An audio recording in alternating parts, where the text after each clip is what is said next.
And 3rd District Representative Julian Fraser used a question and answer segment in the April 4th sitting of the House of Assembly to riddle Premier Dr. Orlando Smith and Communications and Works Minister Mark Vanterpool with over 20 questions about Biwater's bid to meet its contractual agreements with government. Biwater is yet to start producing water from its desalination plant at Paraquita Bay.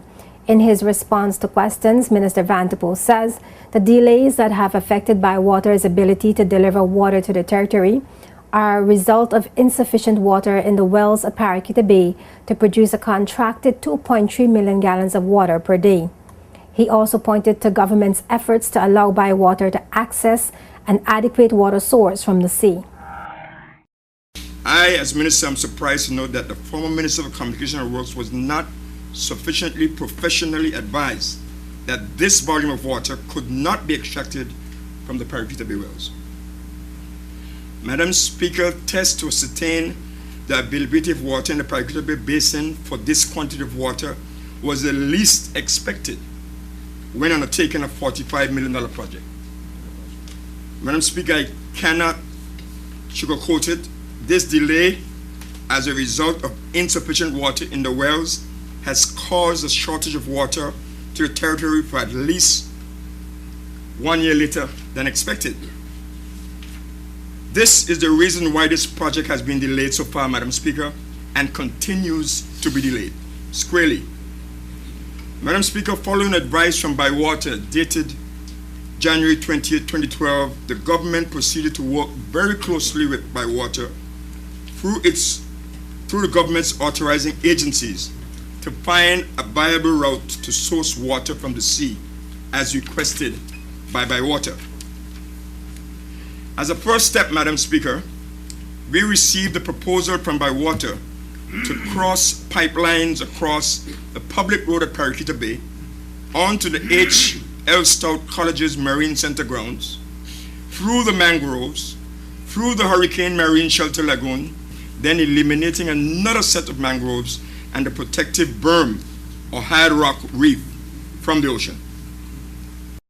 Minister Vanterpool revealed that Biwater has been granted approval by the Town and Country Planning Department to extract water from the sea and dispose the brine into the sea at Paraquita Bay. But an alternate route had to be taken due to environmental concerns about the initial one through the mangroves protected area at the HLSCC Marine Center.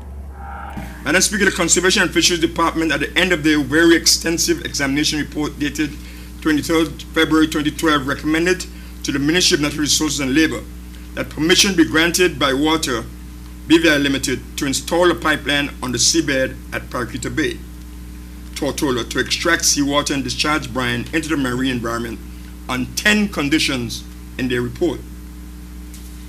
Madam Speaker, under the advice of the marine professionals at the Conservation and Fisheries Department and National Parks Trust, government considered this initial route that was proposed to be too destructive to the environment and the Hurricane Marine Shelter. Madam Speaker, Biwater Group was advised of the government's concerns as previously stated.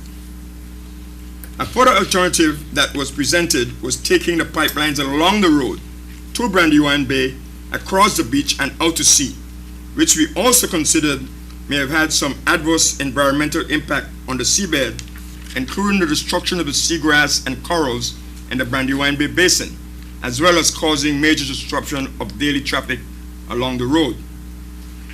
The Cabinet made a determination to make a site visit itself by sea and by land on the 15th of January 2013 with the Biwater team and government officials from the Conservation and Fisheries Department and the National Parks Trust to review all the possible alternatives. Following this, Madam Speaker, the Cabinet determined and recommended an entirely different route along the Paraquita Bay Road eastward, entering the pond in an area where no mangroves would be affected, and going out to sea through the entrance to the lagoon. The process to provide adequate electricity supply to the plant at Paraquita Bay by government and the installation of pipelines capable of transporting water from the plant to reservoirs are expected to be done in time for the water production timeline. In a ministerial statement, Vanterpool told the House of Assembly that in preparing to receive 2.3 million imperial gallons of potable water per day from the Biwater's Paraquita Bay desalination plant, government will be modifying its water distributing network. Premier Smith confirmed that government has not guaranteed any loans for Biwater and that Biwater has not used assets of the BVI government to finance the current projects on Tortola. The Premier says Biwater BVI was given a loan of $40 million by Biwater SA to assist with the project. Government expects Biwater to begin producing water in a year's time.